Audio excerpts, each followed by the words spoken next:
St. Paul's conversion is reported in 3 separate accounts in the Acts of the Apostles, chapter 9, 22, and 26. The first of these, which was read today, leads on to the spread of the church beyond Judaism to the Gentile world. Immediately before it is another conversion story about the Ethiopian pilgrim who was baptized by Philip the deacon. And soon afterwards comes the conversion of the Roman centurion Cornelius. Both the Ethiopian and Cornelius were received into the church without needing to first convert to Judaism. The baptism of those two foreigners has the same sudden quality as Saul's conversion. Each took place because of a special divine intervention.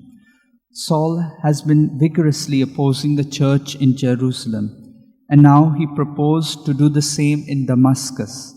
After his conversion, he would create an entirely new problem for the disciples of Jesus. In his fervent desire to bring the gospel to the Gentiles, Saul, now called Paul, insisted that there was no need to be circumcised or to follow many Jewish rules and regulations about food and drink in order to be a follower of Jesus. His insistence on this point caused a serious split in the church that lasted for some years. The sharp quarrel surfaces in Paul's letter to the Galatians and in chapter 15 of Acts.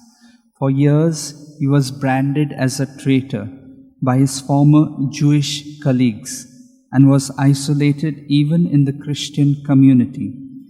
When it was predicted that Paul would have much to suffer for Jesus' sake, it meant not just his eventual martyrdom, but his long struggle for acceptance by the Jewish conservative wing of the church. Once he began to follow Jesus, both Paul and those who were Christians before him had to deal with the consequences. Not for years was it fully accepted that Paul's mission to the pagans was inspired by God as the best way forward for the church. He may have bristled at the obstinacy of the conservatives, but eventually they all learned to compromise and share in the fraternity of the faith. This process of reconciliation is as vital for our church today as in the days of Peter and Paul, that like the apostles Peter and Paul, we may dedicate our lives to building the kingdom of God here on earth. Let's pray for this grace for one another.